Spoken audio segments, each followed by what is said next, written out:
नमस्कार, जय श्री राम। आज हम लोग थोड़ा सा बात करते हैं इंटरनेशनल रिलेशंस को लेकर के और ख़ास तौर से जो इस्लामिक वर्ल्ड है उसके साथ हमारे रिलेशंस कैसे चल रहे हैं। तो डिप्लोमेसी अगर आज की डेट में देखा जाए तो इंडिया के अंदर जिस लेवल पे हो रही है वो अनप्रेसिडेंटेड है।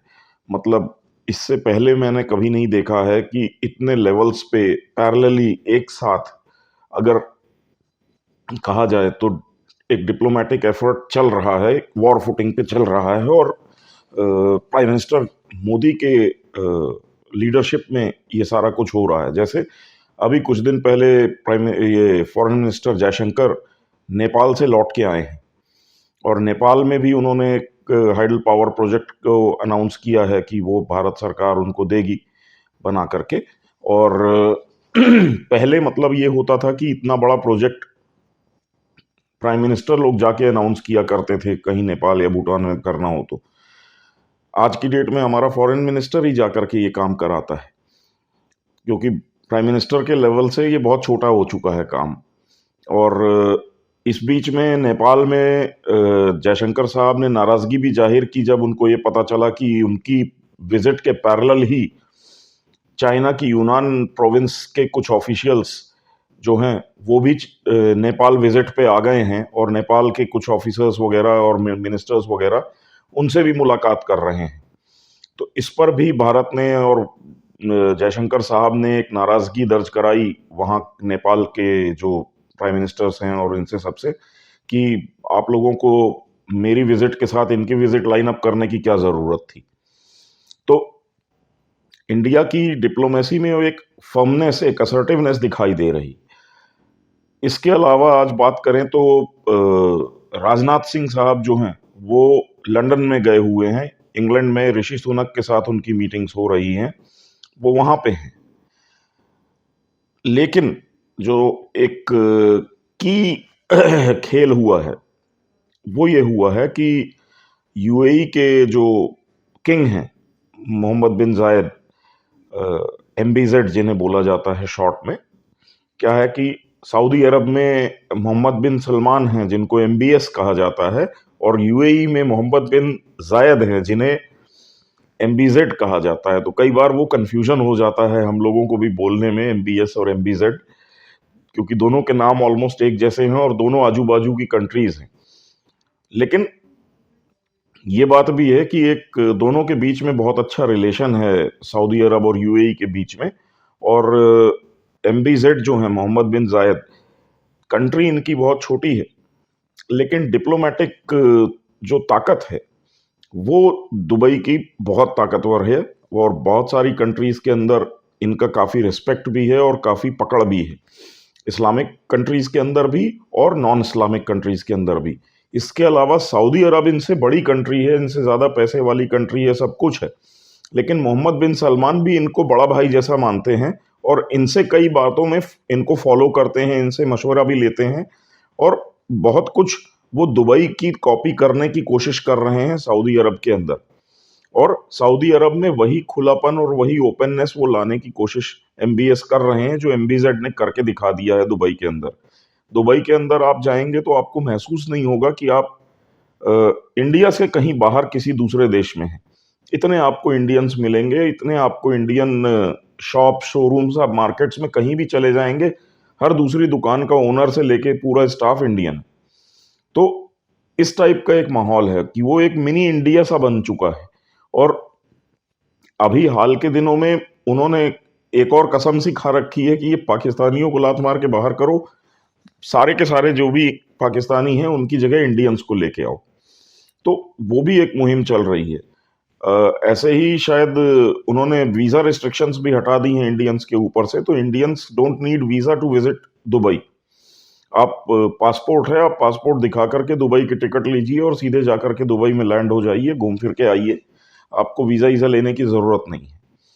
तो दुबई बहुत तेज़ी से ओपन अप हो रहा है और दुबई अरब वर्ल्ड के अंदर एक तबका है कुछ कंट्रीज़ का, बहरीन है, कुवैत है, सऊदी अरब है, ओमान है, ये सारी कंट्रीज़ इन सब इनिशिएटिव्स में आज की डेट में दुबई को फॉलो करती हैं। तो अगर दुबई ने आज वीज़ा फ्री कर दिया है इंडियंस के लिए, तो ये मान के चलिए कि ये सारी कंट्रीज़ भी कल नहीं तो परसों 3 महीने 4 महीने के अंदर इसी टाइप के इनिशिएटिव इंडिया के लिए ले लेंगी।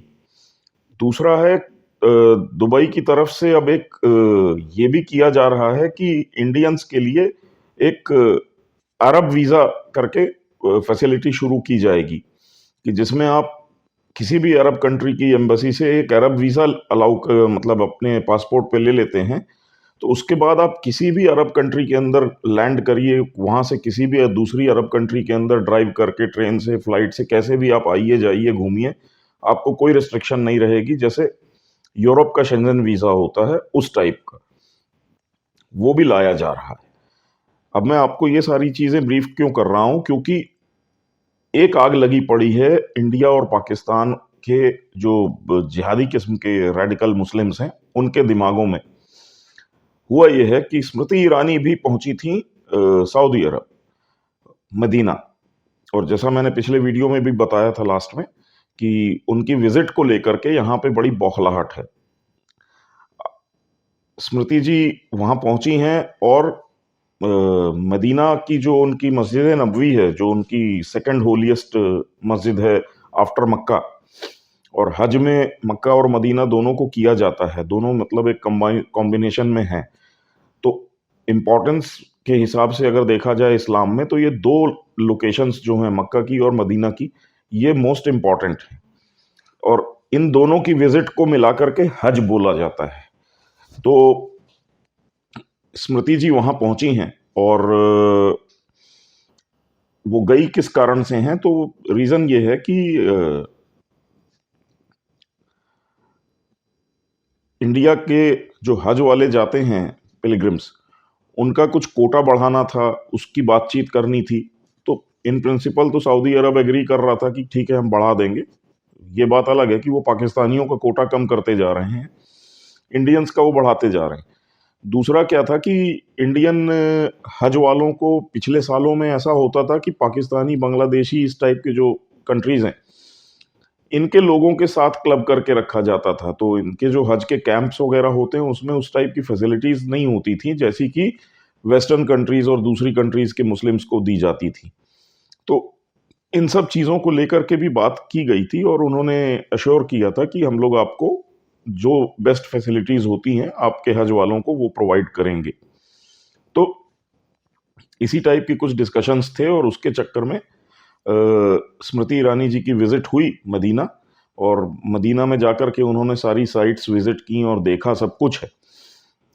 सबसे अच्छी बात ये थी कि स्मृति जी बिना कोई स्कार्फ स्कार्फ ओढ़े, कोई इस्लामिक ड्रेस या कुछ भी ऐसा नहीं, सिंपल अपनी साड़ी में खुला सर करके, जैसे भारतीय महिलाएं जिस परिधान में रहती हैं, अपना मंगलसूत्र पहन के, बिंदी लगा करके, वो अपने डेलीगेशन के साथ लीड करती हुई दिखाई दी और उनकी हर जगह से हर मीटिंग के साथ फोटोग्राफ भी वायरल हुई। इससे दुम में आग लग गई भारत और पाकिस्तान के अंदर बैठे हुए जो कट्टरपंथी और जिहादी हैं। ये इस टाइप की बातें करने लगे कि सऊदी अरब वाले अब काफिर हो गए हैं, मतलब ये अब उन्हीं को इस्लाम से खारिज करने की तैयारी में बैठे हुए हैं। बात यहां तक आ गई। अब स्थिति ये बनी क्यों है? तो बनी इसलिए है कि बहुत समय से अरब कंट्रीज के अंदर, खासतौर से ये ओसामा बिन लादेन और उसके बाद आईसिस जो है, ये जो दो ऑर्गेनाइजेशंस खड़ी हुई, इनसे अरब कंट्रीज को लगने लगा डर कि ओसामा का भी कहना यह था, ओसामा तो सऊदी अरब का ही था ओरिजिनली, और बगदादी की आईसिस के अंदर भी कई लोग सऊदी अरब के थे, और इनका टारगेट ये होता है कि हम किसी कंट्री को कैप्चर कर लें। और सऊदी अरब के पास क्योंकि खुद की बहुत बड़ी आर्मी नहीं है और बहुत सारे रेडिकल मुस्लिम्स सऊदी अरब के अंदर हैं, तो सऊदी अरब को लगातार ये डर बना रहता है कि कहीं किसी दिन सच में ये लोग कब्जा न करके बैठ जाएं। तो और मजे की बात है कि चाहे ओसामा हो या आईसिस हो, इन सबको खड़ा करने के पीछे वेस्टर्न इंटेलिजेंस एजेंसीज का हाथ था। तो अरब कंट्रीज को इस चीज से डर लगा कि ये रेडिकल इस्लाम या कट्टर इस्लाम के नाम पे ऐसी ऑर्गेनाइजेशंस बना के कल को हमारी सत्ता को भी उखाड़ा जा सकता है। अच्छा, दूसरा इन लोगों ने ये देखा कि नॉर्मली जो अमेरिका है या यूके है, ये जो एंग्लो सैक्सन पावर्स हैं, इन्होंने ऑयल की डिस्कवरी की अरब के अंदर, और ऑयल का प्रोडक्शन और सब कुछ में पार्टनर बने और इन लोगों ने बहुत पैसा कमाया। लेकिन जो अरब के, ये सऊदी अरब और इस टाइप की कंट्रीज ने जो पैसा इनके हिस्से में आया, ये इन लोगों से उकसा करके दुनिया भर में जो इस्लाम का एक्सपेंशन के नाम पे रेडिकल इस्लाम फैलाने के लिए इनसे बहुत पैसा खर्च करवाया गया। नतीजा ये हुआ कि आप देखेंगे भारत के अंदर भी हर गांव में, हर गली मोहल्ले में एक मस्जिद खड़ी हो गई, जबकि यहाँ के मुस्लिम्स की इतनी फाइनेंशियल पोजीशन नहीं थी कि वो इतना पैसा लगा करके ये मस्जिदें बना पाएं। कि किसी गांव में अगर दो चार मुस्लिम हैं या दो एक मुस्लिम परिवार हैं तो वहां भी एक मस्जिद तन जाती थी। तो ये पैसा आ रहा था सऊदी अरब का तेल का फंड, और ये उनको मजबूर कर रहे थे, ये एंग्लो सैक्सन पावर्स, ये यूएस यूके वाला जो कार्टेल है, ये उनसे कह रहा था कि तुम लोग इस पे ध्यान दो, इसके ऊपर पैसा लगाओ। अब ये सऊदी अरब और बाकी कंट्रीज रियलाइज करती हैं कि यार तेल का अब तो खेल खत्म होने वाला है, और इतने सालों में जो हमने तेल में कमाया उसका एक बड़ा हिस्सा हम लोगों ने ये जिहादीपन फैलाने में दुनिया में खर्चा कर दिया, और आज ये लोग हमारे लिए इतना बड़ा खतरा बन के बैठे हुए हैं। दूसरी, इनको ये चीज समझ में आने लगी है कि यार आज अगर मतलब पाकिस्तान में इतने रेडिकल कट्टर टाइप के मुस्लिम्स हैं, ये अगर पाकिस्तान की सरकार को चला लेते हैं, सरकार की सत्ता में आ भी जाते हैं, तो ये हैं तो भिखारी ही, और ये रहेंगे भी वही। ये आगे कोई बड़ा प्रॉफिटेबल देश तो बन के उभरेंगे नहीं। तो उससे अरब कंट्रीज को कोई फायदा होता हुआ दिख नहीं रहा है, उल्टा उनको खतरा ये लग रहा है कि अब जैसे पाकिस्तान के कई मुल्ला मौलवी और मौलाना और भारत के भी इस टाइप की बात करते हैं कि क्योंकि हम मुस्लिम उम्मत हैं, उम्मा है, सारे देश एक हैं और सारे मुसलमान एक हैं, तो इसलिए जो सऊदी अरब और इन देशों के पास, या इन देशों के जो मुस्लिम्स हैं, इनके पास जो पैसा है, ये जो दौलत है, इसमें हमारा भी हिस्सा है, क्योंकि हम सब एक हैं, तो इनको हमको पैसा देना चाहिए। तो अब इन लोगों को वो खतरा समझ में आने लगा है। ऊपर से क्या हो रहा है कि हमास ने जो काम कर दिया अभी इजराइल के अंदर, उसके बाद ये लोग और थोड़ा सा सहम गए हैं। इनको ये लग रहा है कि कल ये हमारे यहां भी किया जा सकता है। दूसरा, ये इस टाइप के कामों को कब तक डिफेंड और जस्टिफाई करेंगे कि इस्लाम में ये सारी चीजें अलाउड हैं या ये होता है, क्योंकि बाकी के जो मुस्लिम दुनिया भर में बैठे हुए हैं वो हमास के इस काम को जस्टिफाई कर रहे हैं। लेकिन आपने देखा होगा कि ये अरब कंट्रीज जो हैं ये चुपचाप रही हैं, ये शांत रह करके किसी तरीके से इस बात को एक्नॉलेज कर रहे हैं कि नहीं भैया, इसराइल अपना डिफेंस कर रहा है और इसराइल के साथ गलत हुआ है। वो रीजन उसका यही है कि इतना क्रूर और इतना नृशंस बिहेवियर जो है वो ये अरब कंट्रीज जस्टिफाई नहीं कर पा रही हैं, क्योंकि यही एक पैसे वाले देश हैं मुस्लिम्स के बीच में। ये पैसे वाले देश ही इंडिया के साथ, अमेरिका के साथ, यूरोप के साथ बैठते हैं, बिजनेस डिस्कशंस और डेलीगेशंस करते हैं। मतलब हाई लेवल की जो सोसाइटीज हैं दुनिया की, उसके अंदर आना जाना इन लोगों का है, इन अरब्स का है। और इनको शर्मिंदगी होती है क्योंकि वहां पे जाकर के जब कभी ये डिस्कशंस खुलते हैं, कोई अरब बिजनेसमैन है, मान लीजिए अरबपति खरबपति है, और वो अमेरिका या यूरोप की किसी बड़ी कंपनी के साथ बैठा हुआ है, और वहां पे चार दूसरे इंडस्ट्रियलिस्ट हैं, उनके बीच में बातचीत हो रही है, और वहां पे किसी ने ऐसे ही जरा सा कर दिया हिंट कि ये इस्लाम के नाम पे इसराइल के ऊपर जो अटैक हुआ है दैट इज रियली बैड। तो ये अरब्स को जवाब देने को कुछ होता नहीं है शर्मिंदगी के अलावा। तो वो अरब्स को ये समझ में आया कि यार इन लोगों से एसोसिएट होकर के हमें सिर्फ बदनामी और बेइज्जती मिलनी है। अगर ये सक्सेसफुल होकर के, मान लीजिए हमास आज इसराइल के साथ बंटवारा करके फिलिस्तीन बना लेता है, तो क्या होगा? अगर एक अलग फिलिस्तीन कंट्री बन गई तो क्या फ़ायदा होगा अरब्स को? कोई फ़ायदा नहीं होगा। अगर वो सक्सेसफुल या पैसे वाले भी हो गए तो उन्होंने कौन सा ला करके अरब में पैसा दे देना है? नहीं देना है। उल्टा 99% चांसेस हैं कि वो भिखारी ही बने रहेंगे और रोज कटोरा लेकर के अरब के सामने खड़े रहेंगे, जैसे पाकिस्तान खड़ा रहता है, जैसे अफ्रीका की तमाम मुस्लिम कंट्रीज जो हैं वो खड़ी रहती हैं। तो ऐसी स्थिति में अरब्स ने ये सोचा है कि यार हमको इन लोगों से दूर हटके वर्ल्ड में जो डेवलप्ड कंट्रीज हैं और जो डेवलप्ड सोसाइटीज हैं उनके साथ चलना है, तो उनके जैसा बनना है, अपने यहाँ के माहौल को उनके हिसाब से बनाना है। और उस कड़ी में उन्होंने बहुत सारी चीज़ों को रिफॉर्म किया है, बहुत सारे चेंजेस किए हैं अपने यहाँ के एजुकेशन, उसको चेंज कर रहे हैं वो धीरे धीरे। स्मृति ईरानी जी का जो जाना है और उनको भी एज ए वुमन वो भी बिना किसी बुर्के या हिजाब के और मदीना के अंदर विजिट कराना, सब कराना, ये दिखा रहा है कि दे वांट टू चेंज। और उन्होंने एक तरीके से एक मैसेज दिया है इंडिया, पाकिस्तान और बाकी बहुत सारी कंट्रीज के मुस्लिम्स को कि भैया हम जो है अब हम इंडिया के साथ मेन स्ट्रीम पे बिजनेस और बाकी के रिलेशंस मेंटेन करने के लिए जा रहे हैं। आप लोग अपना देख लो और अपने हिसाब से सुधर जाओ और अपनी कंट्री के हिसाब से चलना सीख लो, क्योंकि अब हम आपकी डिफेंस के लिए या आपके सपोर्ट के लिए नहीं खड़े होंगे। ये जो मुआ वाला एक कंसेप्ट है, उन्होंने अपना हाथ उससे झाड़ लिया कि भैया तुम इंडिया के मुसलमान हो, तुम पाकिस्तान के मुस्लिम हो, तुम जानो तुम्हारा काम जाने। हम अपना काम धंधा और बिजनेस देख रहे हैं, हमको उससे मतलब है, पहली चीज। और दूसरा कि भैया हम सुपीरियर थे, सुपीरियर हैं, तुम हमारे बराबर के हो भी नहीं, तो तुम अपनी हिसाब से समझ लो बात क्या है और अपनी कंट्री और अपने कानून को फॉलो कर लो, उनके हिसाब से रहना सीख लो। तो ये एक मैसेज गया है और तकरीबन यही message prime minister Modi Indian Muslims को पहले दिन से देते आ रहे हैं, जब उन्होंने बोला था कि भाई एक हाथ में कुरान, दूसरे हाथ में कंप्यूटर लेकर के इंसान बनो।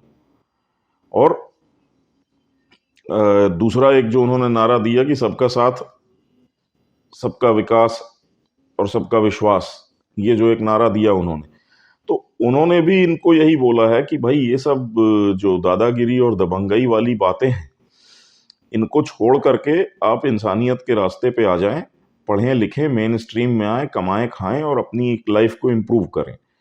तो अब वो मैसेज बड़ा क्लियर है और यहां से आप देखेंगे धीरे धीरे तो सऊदी अरब के अंदर बहुत सारे चेंजेस आएंगे।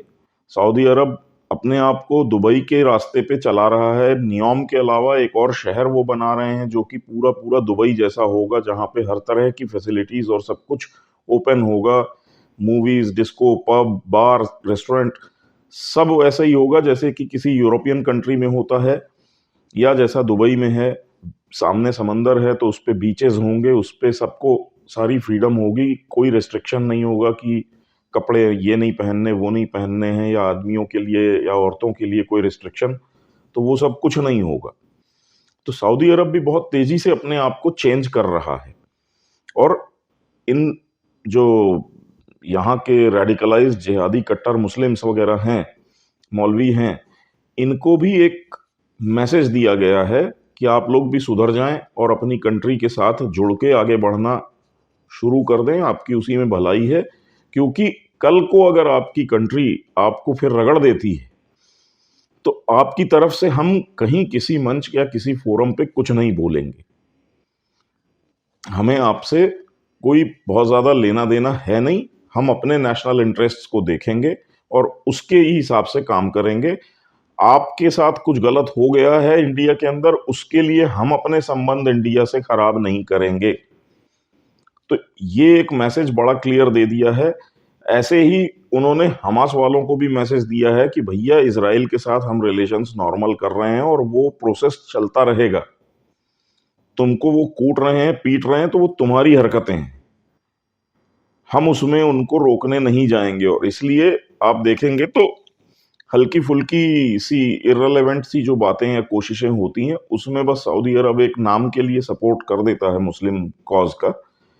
बाकी अदरवाइज़ देखें तो इज़राइल के खिलाफ सऊदी अरब ने कोई बहुत ज़्यादा हंगामा किया नहीं है, ना यूएई ने किया है, और बहरीन-नहरीन ने तो खुल के सपोर्ट कर दिया है कि इज़राइल सही कर रहा है, ये इसी लायक है। तो ये एक बड़ा ड्रास्टिक चेंज आने वाला है, और इसके बाद जो फॉलो होने वाला है आपको समझ में आएगा। बहुत जल्दी ही यूनिफॉर्म सिविल कोड भी इंडिया में ला दिया जाएगा।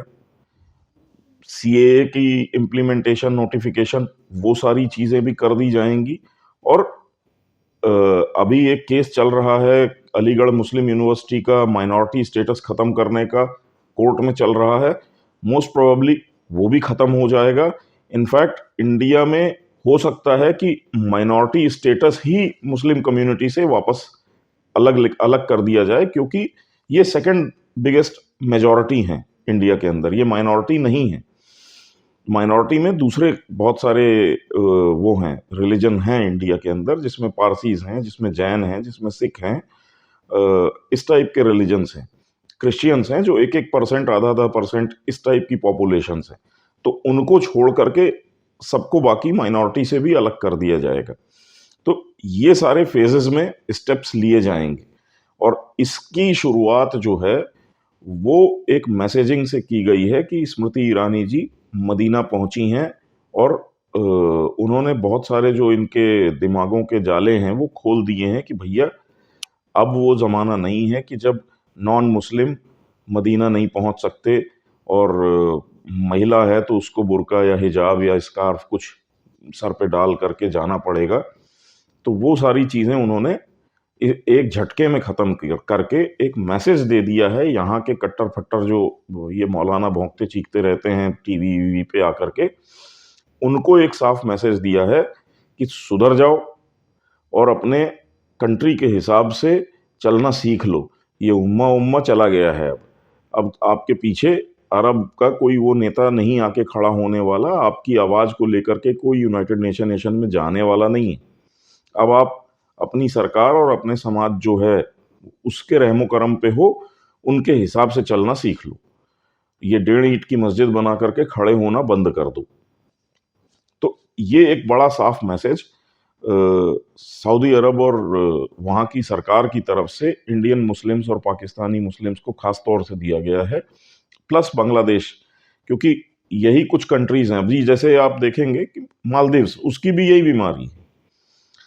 ये लोग अरब से ज़्यादा कट्टर मुस्लिम बन के बैठे हुए हैं यहाँ पे, और ये चीज़ अरब्स को भी इरिटेट करती है, और ये लोग अब उल्टा उनको ज्ञान देने लगते हैं कि तुमको क्या करना चाहिए, क्या नहीं करना चाहिए। तो मतलब आप ट्विटर पे देखेंगे तो बहुत सारी लड़ाई चल रही है, जिसमें अरब के जो सिटीजन्स हैं उन्होंने इनको मुंह तोड़ जवाब दिया है कि भैया ये अरब की ज़मीन है, मक्का मदीना अरब में है, ये हमारी लैंड है, हमको डिसाइड करना है कि वहाँ पे क्या नियम बनाने हैं और कैसे उसको चलाना है, कौन आएगा कौन नहीं आएगा, तुम लोग अपनी औकात में रहो, भूलो मत। तो इस टाइप का एक सवाल जवाब का दौर भी सोशल मीडिया पे वायरल हुआ पड़ा है और चल रहा है, जहाँ पे कि अरब्स बहुत इरिटेटेड होकर के इन लोगों को जवाब दे रहे हैं।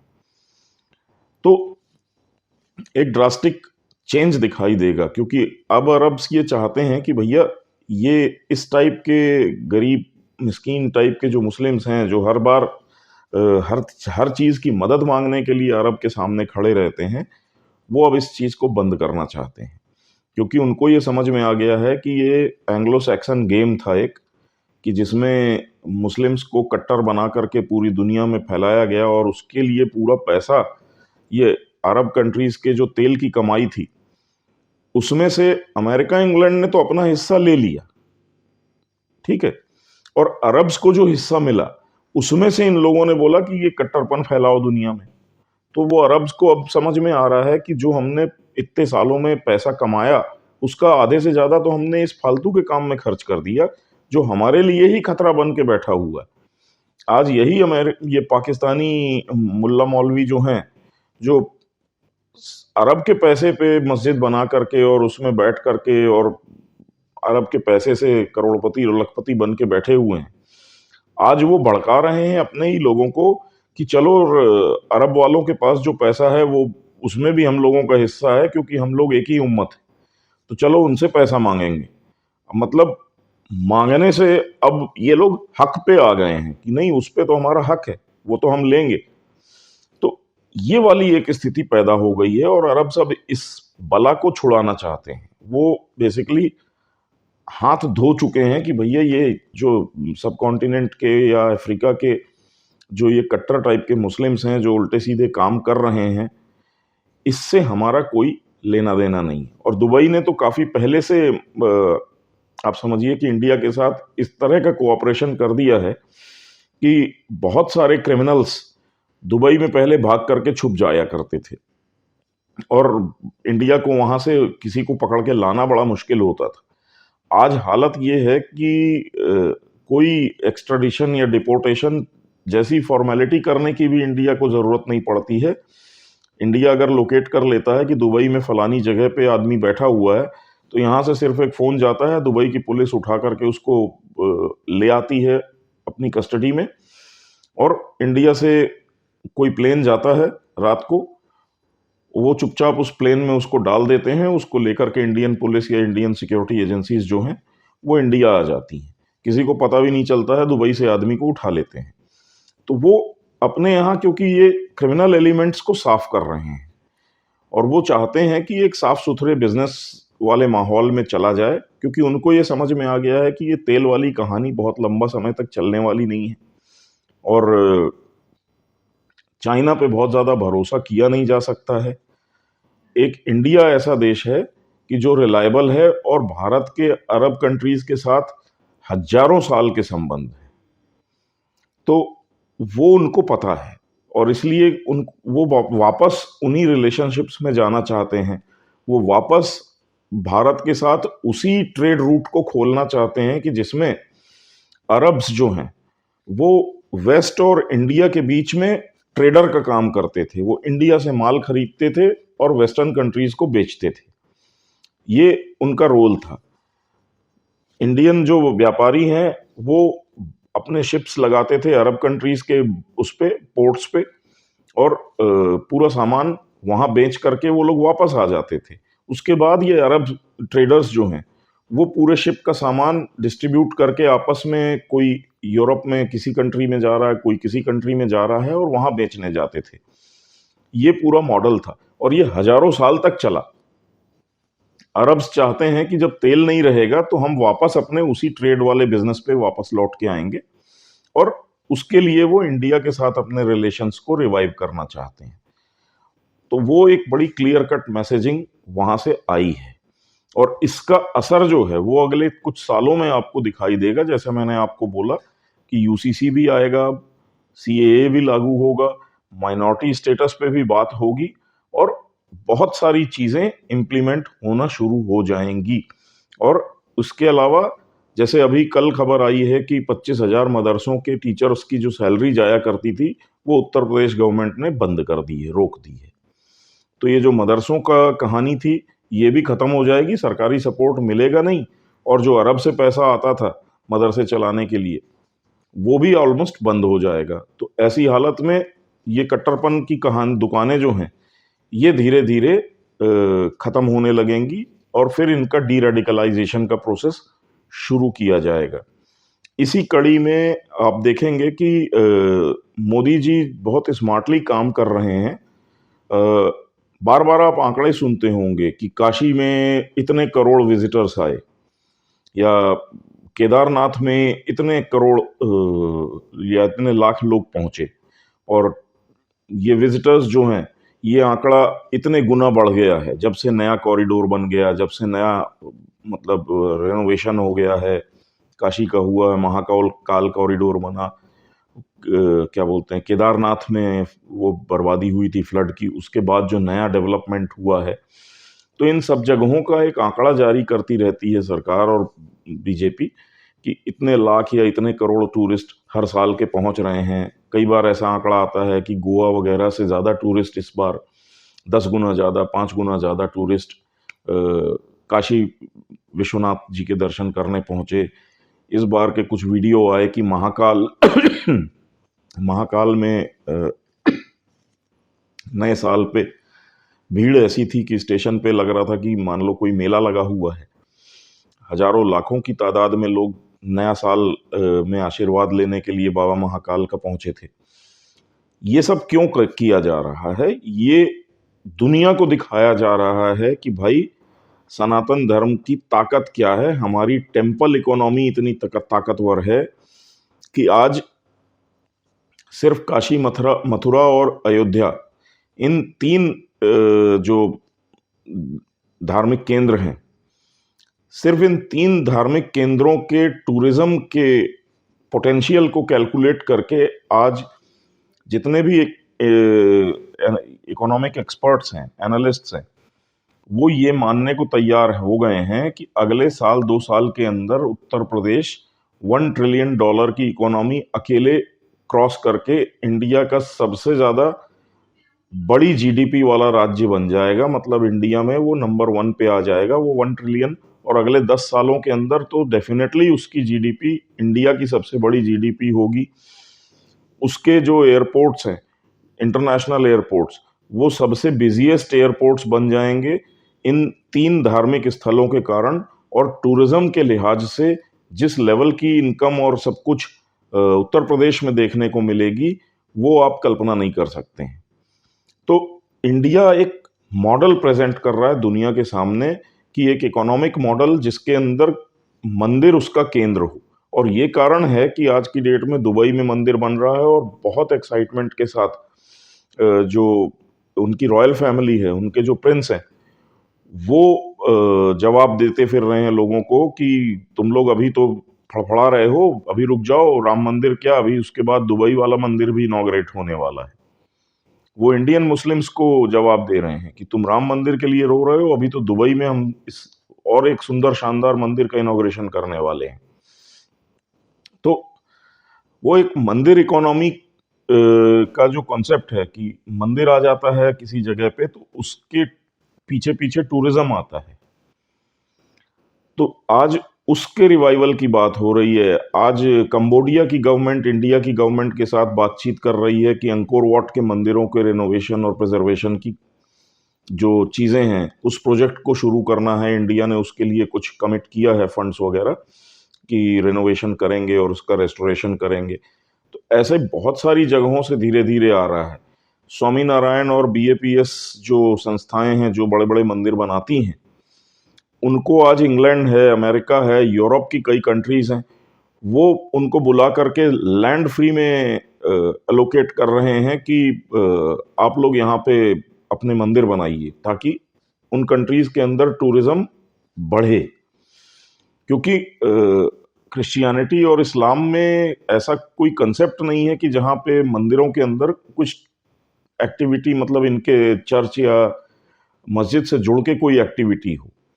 क्योंकि मस्जिद या चर्च जो है, इनके रिलीजियस पॉइंट ऑफ व्यू से कोई होली प्लेस नहीं, वो सिर्फ लोगों के इकट्ठा होने और प्रार्थना करने की जगह है, और उससे ज्यादा उसका कोई महत्व नहीं है। लेकिन मंदिर जो होता है उसमें भगवान की प्राण प्रतिष्ठा होती है, और वहां पे ये माना जाता है कि भगवान का निवास है, वो खुद रहते हैं। तो और दूसरा, हिंदुइज्म और सनातन धर्म में इतने सारे त्योहार और उत्सव होते हैं कि होली है, दिवाली है, उसके अलावा जो वहाँ पे जैसे कृष्ण जी हैं तो उनकी जन्माष्टमी होगी, राम जी हैं तो उनकी रामनवमी होगी। तो ये बड़े बड़े सेलिब्रेशन, साल में 3-4 बड़े बड़े सेलिब्रेशन मंदिरों में होते हैं, जिसमें हजारों लाखों लोग जुड़ते हैं, और उससे इकोनॉमी साल में 3-4 बार पूरी साइकिल चलता है। तो वो चीज आज दुनिया को दिखाई दे रही है कि ये billions and trillions of dollars का खेल है पूरा मंदिर इकोनॉमी। तो अच्छा, ऐसा भी नहीं है कि ये चर्च या मॉस्क को अपने इस मॉडल पे ले आए, क्योंकि आप कितना भी खूबसूरत चर्च या मॉस्क बना लोगे, वो त्योहार और वो फेस्टिवल और वो सारी चीजें कहाँ से लाओगे? वो तो सनातन धर्म में ही पुराना एक चला आ रहा है कि हम होली भी मनाते हैं, हम दिवाली भी मनाते हैं, हम रामनवमी भी मनाते हैं, हम जन्माष्टमी भी मनाते हैं, हम शिवरात्रि भी मनाते हैं। ये बड़े बड़े कुछ जो मंदिरों से जुड़े हुए फेस्टिवल्स हैं, और उसके अलावा छोटे मोटे हर महीने कुछ ना कुछ होता है। तो ये जो पूरा एक फेस्टिवल और सेलिब्रेशन का कैलेंडर है, ये सनातन के पास है, ये इनके पास है नहीं। तो ये कितनी भी खूबसूरत बिल्डिंग बना ले, ये उस बिल्डिंग को चलाने के लिए इनके पास जो सॉफ्टवेयर है, जो सनातन के पास है, वो नहीं है। तो इसलिए ये बुला करके मंदिरों की बात कर रहे हैं। जैसे दुबई में या अबू धाबी में जब मंदिर का जमीन अलॉट की गई थी, बीएपीएस को शायद किया गया था, तो जो सरकारी ऑर्डर है, जो वहाँ के जो किंग हैं, उनके सिग्नेचर से जारी हुआ है कि ये लैंड अलॉट की गई है। उस पे साफ लिखा है कि जब तक धरती पे सूरज उगेगा, ये जमीन तब तक इस मंदिर की होगी। तो उससे अब आप ट्रेंड समझिए कि अरब वर्ल्ड के अंदर सनातन को लेकर के एक ट्रेंड क्या चल रहा है। और मैंने पिछले वीडियो में आपको बोला था कि सऊदी अरब ने अपने जो नेशनल आर्काइव्स हैं, उसकी एक्सेस इंडिया को दी है। वो इसलिए दी है कि इंडिया और ये सऊदी अरब, ये मिलके ये रिसर्च करना चाहते हैं कि प्री इस्लामिक हिस्ट्री क्या थी अरब्स की। उनको ये पता है उनके यहाँ 3 देवियां हुआ करती थी, लेकिन उससे आगे उन्हें नहीं पता है कि ये 3 देवियां कौन थी, इनकी पूजा की पद्धति क्या थी और बाकी सारी चीजें। तो वो चाहते हैं कि, और उनको ये पता है कि इसका कनेक्शन कहीं ना कहीं सनातन से है। तो वो चाहते हैं कि भारत इन आर्काइव्स को पढ़े, अध्ययन करे, पुराने जो उनके ग्रंथ वगैरह हैं उनका एनालिसिस करके, और उसका सनातन से क्या कनेक्शन है, ताकि धीरे धीरे उसको भी रिस्टोर किया जा सके। और प्री इस्लामिक रिलीजन जो है उसको वो वापस रिवाइव करना चाह रहे हैं। तो एक स्टेप ये है कि वो पहले थोड़ा सा जो पूरा एक कट्टर इस्लामिक व्यवस्था थी उसको डाउनसाइज करके वो नॉर्मलाइज करने की कोशिश कर रहे हैं। तो उस प्रोसेस में मोहम्मद बिन सलमान ने कुरान के अलावा हदीसों को सबको अलग कर दिया कि नहीं, सिर्फ कुरान को फॉलो करेंगे, हदीसें रिलायबल नहीं है, उनको हम भरोसा नहीं करते। तो पहले स्टेप में उन्होंने वो किया। दूसरे स्टेप में उन्होंने बात की कि मक्का मदीना जो है उस पे सारे रिलीजन के लोगों का राइट है और सभी लोग आ सकते हैं। ये बात हुई थी कुछ दिन पहले, और उसके बाद आज स्मृति ईरानी को उन्होंने मदीना ले जा करके विजिट कराया है। हो सकता है कि अगली मोदी जी की विजिट जो हो उसमें वो उनको मक्का तक ले जाएं। तो ये चेंजेस वो ला रहे हैं, और उसके बाद इसको नॉर्मलाइज करेंगे और दूसरे रिलीजन के लोग भी मक्का मदीना विजिट करने लगेंगे, और वहां से फिर रेस्टोरेशन शुरू करेंगे वो लोग दूसरे रिलीजन्स का भी सऊदी अरब के अंदर, कि सबको फ्रीडम है, सभी प्रैक्टिस कर सकते हैं रिलीजन, और उसमें क्रिश्चियंस अपना चर्च बना सकते हैं, हिंदूज अपना टेम्पल बना सकते हैं। तो इस टाइप की फ्रीडम्स वो धीरे धीरे करेंगे, और उसके बाद वो लाना चाहते हैं प्री इस्लामिक रिलीजन जो अरब का था ओरिजिनल, तो वो अपनी मूल सभ्यता में लौटने की कोशिश कर रहे हैं। और उसके लिए उनको ये पता है कि हमारी मूल सभ्यता जो थी उसके बहुत गहरे कनेक्शंस हजारों साल पुराने भारत के साथ थे। तो ये कारण है कि उन्होंने भारत को चुना है अपना सांस्कृतिक पार्टनर, और उसकी कड़ी में ये एक कदम है। और आप समझ लीजिए कि भारत और पाकिस्तान और बांग्लादेश और अफ्रीका, इन जगहों पे बैठे हुए जो मुस्लिम्स हैं, उनको एक मैसेज है कि भाई हम अपना रास्ता तो बदलने के रास्ते पे चल पड़े हैं, अब समय रहते आप अपना रास्ता क्या चुनना चाहते हो आप देख लो, और आप अपनी लोकल गवर्नमेंट के साथ, अपनी कंट्री के साथ वफादार होकर के रहो, हमारी तरफ देखना बंद कर दो। तो that is a message that is clearly coming from ये अरब कंट्रीज।